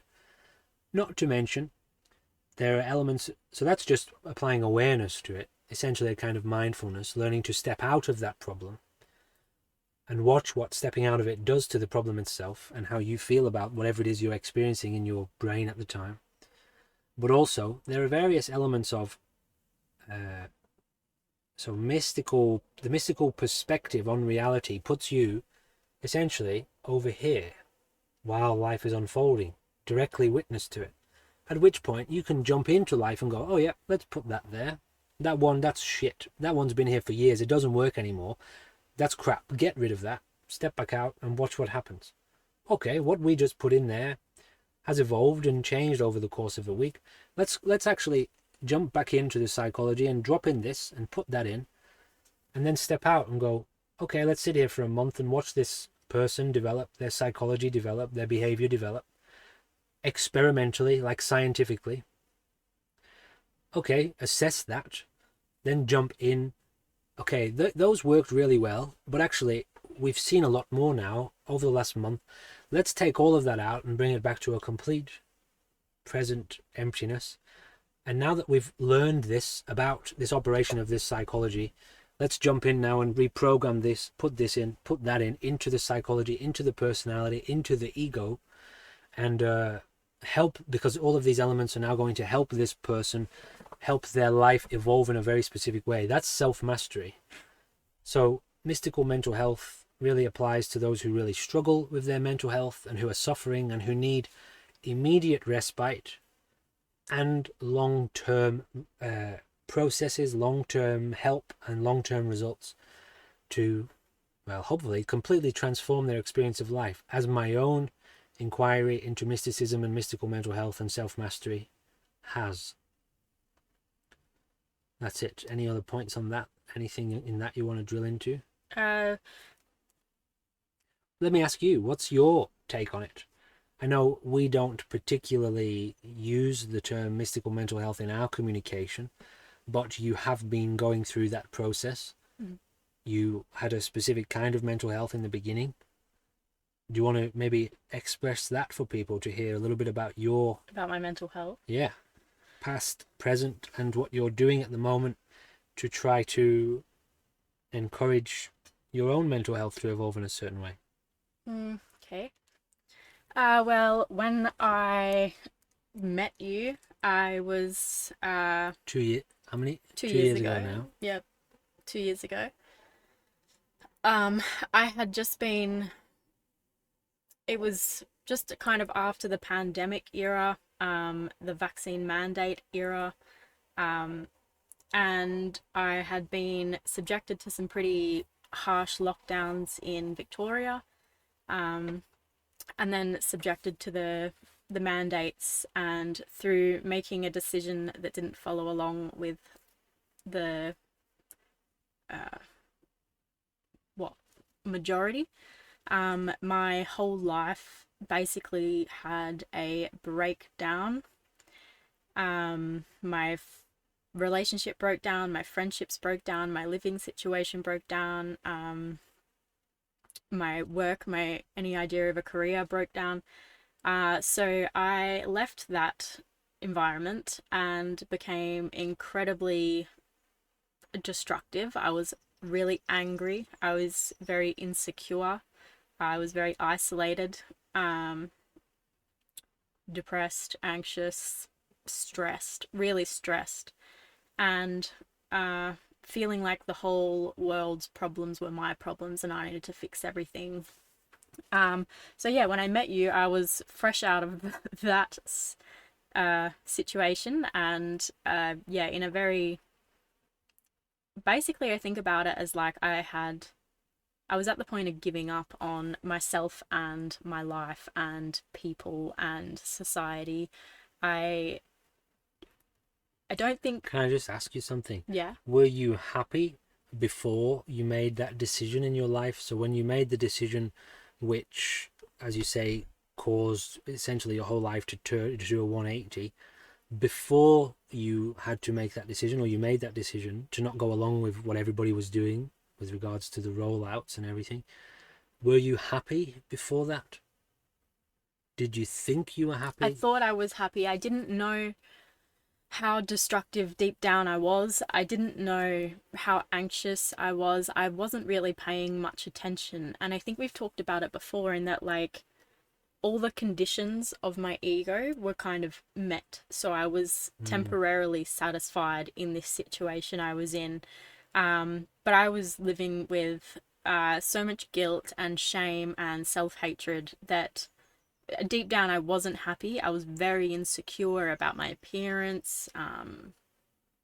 Yeah, like I look back now and I was being crushed and suffocated by myself, but I didn't So know you it were at the normal. time. You were Yeah, normal. it's just normal. I didn't know it at the time. I had no idea. My friends would talk to me about anxiety, and I was like, "Oh, that's weird." But I had no idea I had anxiety until, yeah, I guess you get locked down for 18 months, and you do have a lot of time to reflect on what's going on, and things become a lot clearer for you. Yeah, so I arrived in that state. I met you. Praise the lockdown. Oh, yeah. The catalyst for all the change, I guess. I met you when I was in that state, and firstly, what helped me was the physical side of it, like the kung fu. That's how Had you I. had you begin had were you spiritually inquiring before you met me? Yes, but I know the answer to some of these yeah, questions. It's just for the sake of the viewers to learn a bit more about you. yes, I was. I was in lockdowns. But I didn't know the direction. I didn't know the truth. I What were was you doing? I was doing uh like spiritual coaching, mental health coaching. I started yoga, I got a PT, I went to a naturopath, went on all the supplements, started looking down like the health road, and nothing was helping my situation. Nothing was leading me to any kind of resolution. I felt better, but my whole environment around me was still quite toxic, and so that was kind of my initial inquiry. I guess like the manifestation side of things was definitely something, healing your inner child, reflecting on your trauma. How long were you doing that before you came across me? Well, I did that for about, I guess, about a year in the lockdowns, and then I actually went to Canberra to protest, the mandates and the Canberra's the lockdowns capital city of. of Is it the capital the city? Australian Capital Territory, isn't it? Okay, Yeah. okay. Ooh, Which yeah, is where like Parliament is, yeah. where Parliament is, yeah. So I was camped out essentially on Parliament lawn. This is where the self-destructive situation comes in, and there I was dealing with a lot of people that were spiritual. You were having a grand old time. Yeah, doing a lot of psychedelic drugs and things like that. And so that was my experience of spirituality. There was no meditation, there was no peace, there was no stillness. Uh, it was The very opposite. chaos. So yeah, and then I met you, and I firstly connected with the physical side of things. So the kung fu was the first time that I had felt powerful and capable and confident. I'll cry. Um, and then yeah, I just connected with that, and then connected more with you. You say And you just connected with that? Sorry, it sounded like you said you disconnected with that. no, I connected with the physical first. So the physical helped me feel capable again. It helped me feel confident again. Um, it gave me something to do instead of just being caught up in my thoughts. Um, but yeah, I think I mentioned before, I was just at a point of giving up on everything. I never really contemplated suicide, but I didn't want to move. I just wanted to lay in bed and rot, essentially. So you So, were deeply depressed. deeply depressed. Uh, I didn't know how depressed. The more time goes on, the more I see how depressed I was. Um, Now I deal. So the mystical mental health. How has the meditation helped that? Well, How has your mental health developed over the last couple of years? okay. Well, I can identify it. I can identify that that is anxiety, that that is depression kicking in, that I'm overthinking, that I'm stressed. So firstly, being able to identify it, because before all of this, I never, yeah, as I said, I never even knew I was depressed. I didn't know I was self-destructive. I didn't know I was anxious. Um, the mystical mental health, how has it developed? Yeah, so I can identify it now. I know that it's not me. I know that it's not real. I know that it's just the contents of my brain and the programming of my brain, the function of my brain How have you come to identify that? through meditation. So, uh, How has it helped? What what have you been doing with your meditation that has helped you to identify that that's kind of almost a separate process that's going on inside of you? so if I'm sitting there and I'm anxious and I'm thinking about something in the future that's really stressing me out, and then I lay down to meditate and I can watch that thing, worrying about that thing, and I can see that right now in this present moment, it doesn't actually exist. It's not even happened yet. It's just a line or train of thought that's occurring in my brain. Uh, and also the fact that it's, yeah, it doesn't feel like your brain when you're meditating is the only thing there. There's something else there watching your thoughts. So if there's something there that is watching your thoughts or observing your thoughts, then how can your thoughts be real? How can they be the main contents of what you are?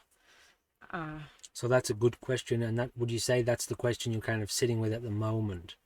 Is this initial realization that there's a process going on of thinking which has the anxiety and the identity in it, but it's almost like you're now starting to detect something other, but you're unfamiliar with what that is, or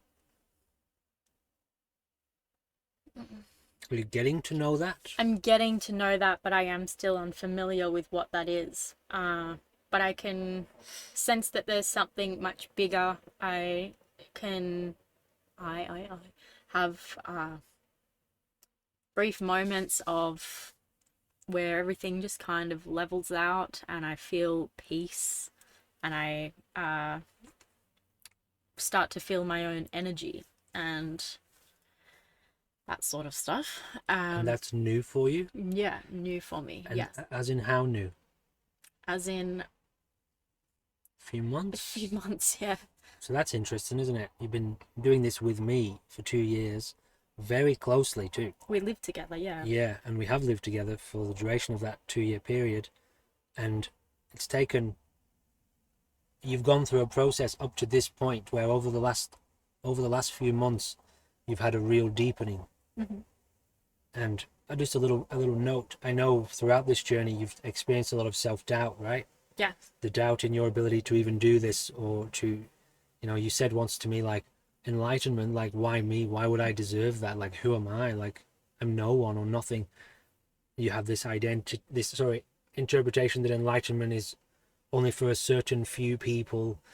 So you have to be born in some weird place in the world and go through various, I don't know, whatever. You held enlightenment up on some kind of pedestal. I hadn't even heard of enlightenment until I met you. I was on this journey of seeking the truth and I hadn't even heard of enlightenment until I met you. You'd So heard of awakening though? I'd heard of awakening, yeah.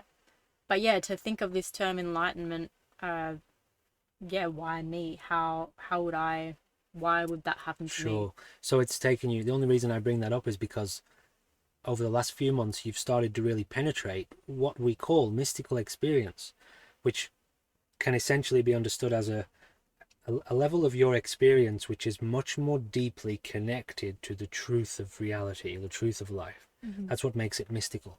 Also, it tends to be very different to what you've normally been operating in throughout the day. So in your life up to now, you've been operating and experiencing life a certain way, and then you start to have these experiences which just takes you into like a new dimension of your own being. So it's very important, to note that it's taken all of this time of effort, cultivation, consciousness, applying yourself, doing your disciplines, self-inquiry, awareness, cultivation. in order to access this level of realization that you have. So I just wanted to emphasize that for people to understand, well, one, the importance of determination, the danger of the ego. You've got to watch out for that thing. It'll try to stop you, put you off, make you fearful, make you doubt. You know, it uses all sorts of methods and techniques to try to survive and stop you from making progress. At the same time, the patience. Don't want to get there quickly. Don't try to rush it. Don't expect to be having deep mystical experiences in a month, although some people will. Stick with it. Keep going. Yeah. All right. So getting back to you, your mystical mental health. How are you going now?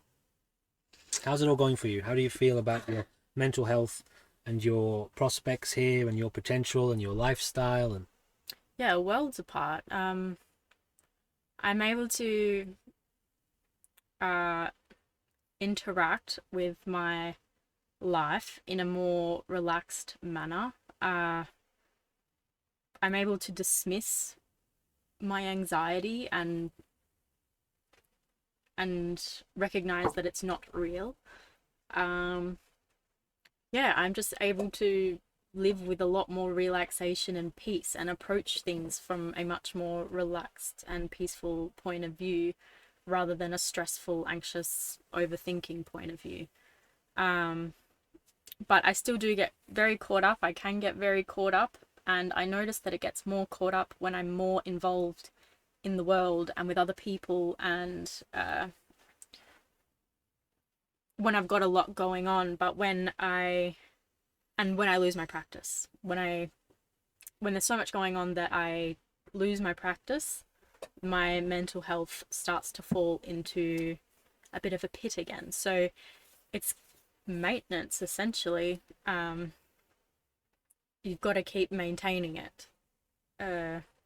which is one of the services we hope to provide in the cultivation of this practice. There's a really beautiful term in classical Buddhism, turning the wheel of the Dharma, which means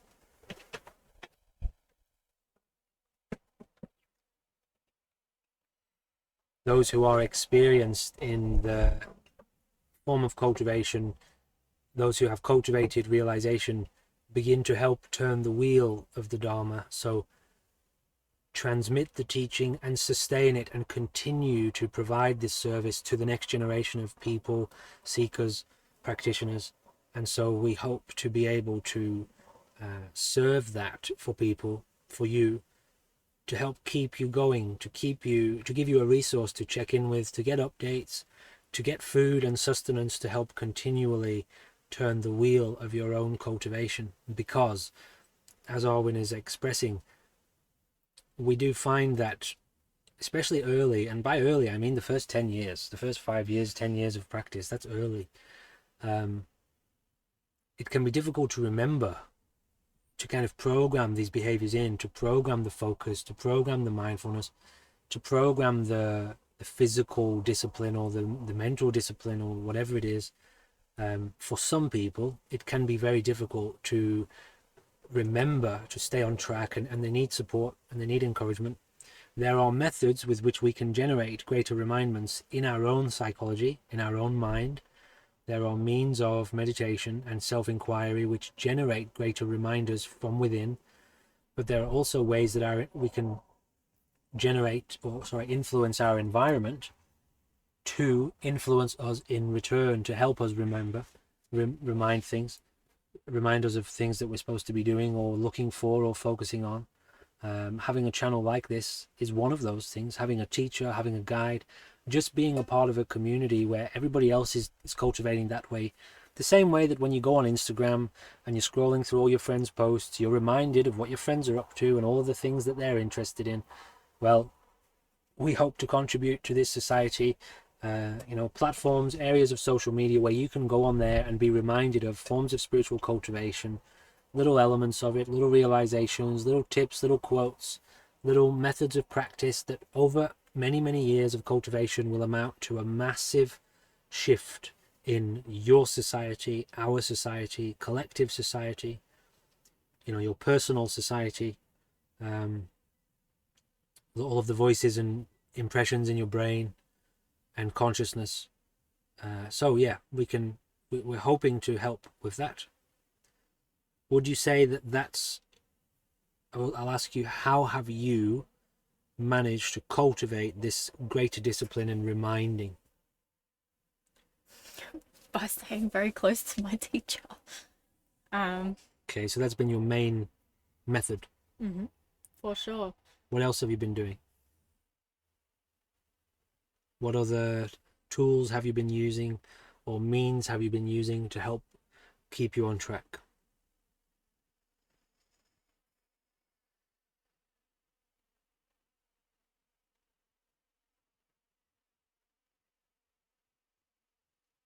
Mainly, not mainly, but I guess removing myself more and more from other people while I'm in this very kind of sensitive,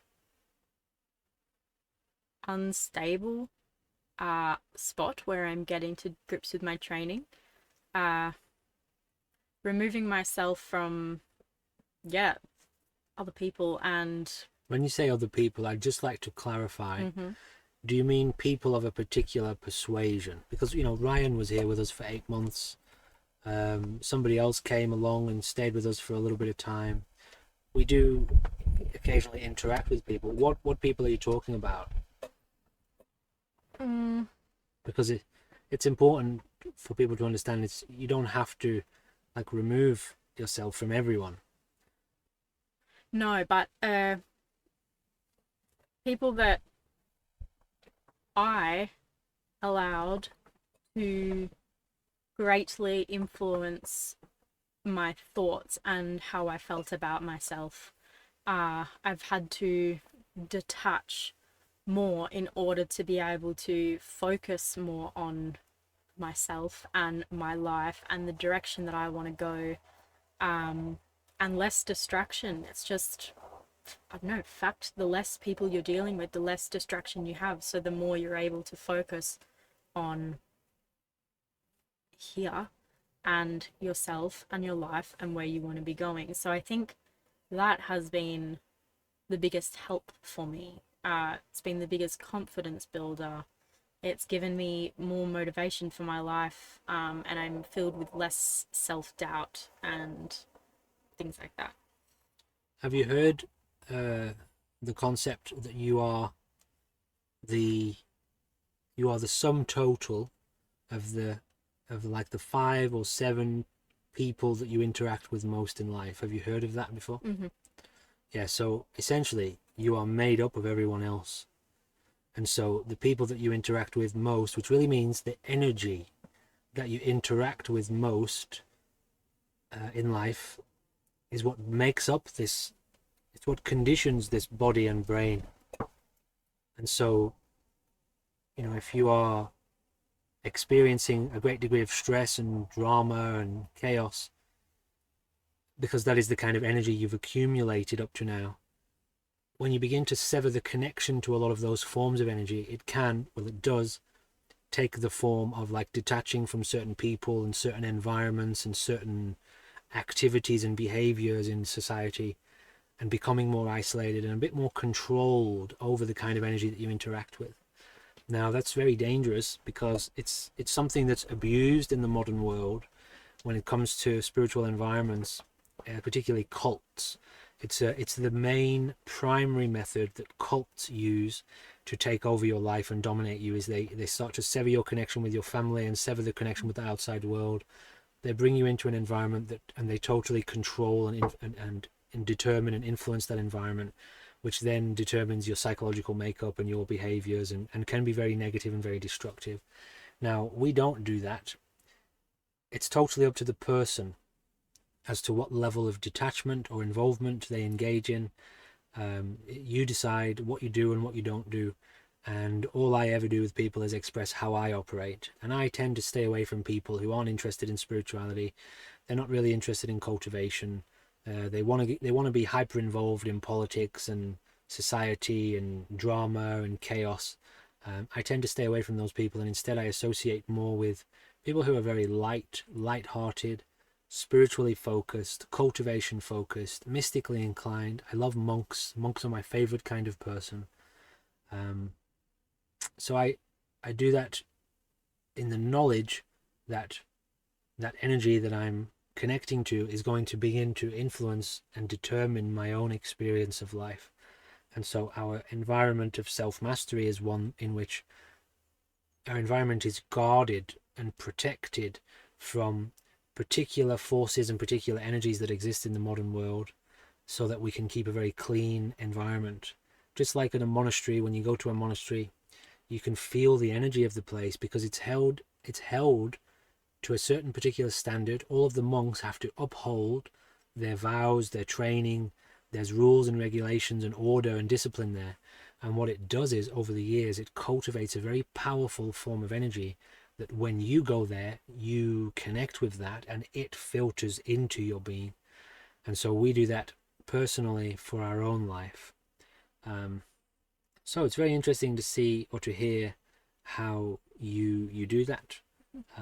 Is there anything else you'd like to say about it, or on this topic, or on anything we've talked about up to now, before we round out this very long, Really but long. very good podcast? No. Sure. Yeah. Alrighty. So that's about it. I suppose, once again, please do remember there are more links down below. We've got all sorts of stuff going on at the moment. We are actively developing our community, our offerings, our services, our website, the blog, the social media channels, our engagement. We're learning more and more about how to do this to better serve the Mystic Society, to better serve you, to better serve our own heart, our own spirit. And so we really thank you for your patience. I would just like to reiterate again to that, especially that first comment, in fact to everyone, look what your suggestions and your comments have done here. They've generated a two-hour long video. We're super grateful for that. It's very vital. We're going to be encouraging more and more of that going forward. And I would just like to reiterate the bravery and courage of the first person who sent that message, which was a little bit, had a little maybe confronting or conflicting elements to it. Those things are very, very important to bring to the table, to address in conversation, in communication. And just hearing that from you, although as we expressed in our response to you privately, you had a little bit of a limited perspective on why we have been operating that way up to now. But I took your comment to heart, your side of it, and wanted to, in this particular podcast, encourage much more interaction from Arwen. And I think it's gone extremely well. And so I'd just like to express particular gratitude to you for presenting that perspective and for you being so receptive to our explanation. And it didn't come across in any way as like attacky or judgy or anything like that. But this is definitely, these kinds of points that are a bit conflicting and a bit troublesome, let's say, potentially, are very important things to bring to the table, because it's those observations and those conflicts that generate the conflict in our society as people struggle to meet in the middle and to see eye to eye. And so it's very much a part of the mystic way to be receptive while also holding true to the origin of clarity, and to get to clarity and to abide in clarity, and to then everybody to share in that clarity together. And it's not a one way fits all scenario. This is our collective way of cultivation. And so I just wanted to reiterate one more time, thank you for bringing that to the table, and we are more than open to discussing these points so that we can meet in the middle and get to the middle ground of this mystic society for everybody's benefit going forward. Because, we've had enough war on the planet. Humanity has been at war with itself for long enough. And the only way to resolve this problem of hate for each other and self-destruction as a collective is to develop enough wisdom, kindness, compassion, and capability to sit there and hear somebody else's perspective, take it in, absorb it, see into it, see from that person's point of view, potentially identify maybe a little bit of limitation in their view, but also use it to address your own perspective. Have I been operating via a kind of limited viewpoint? In this particular example, I have identified that very much of our interactions so far have been just myself and Arwen here. In our dynamic, it operates in a very specific way, and so if I'm only really operating with regards to me and her, well, that's how our relationship has unfolded very much. Arwen doesn't want to express her personal side of it very much.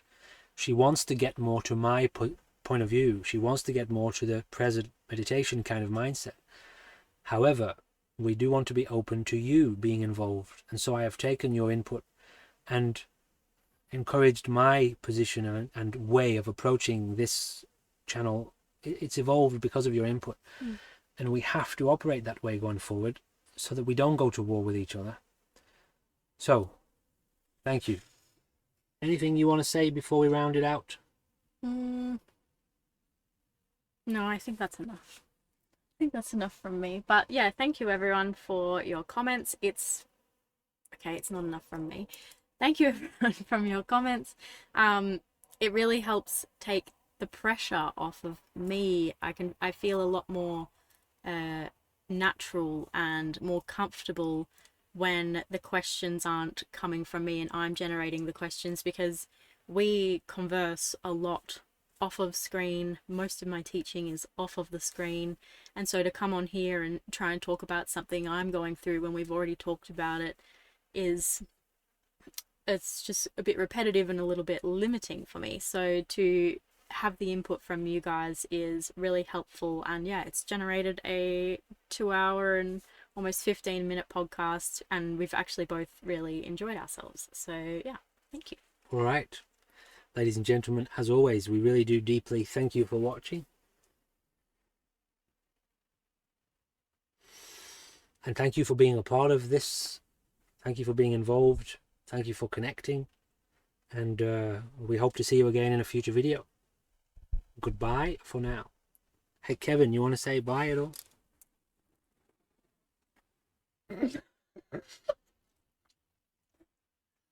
Alrighty, bye for now. Bye.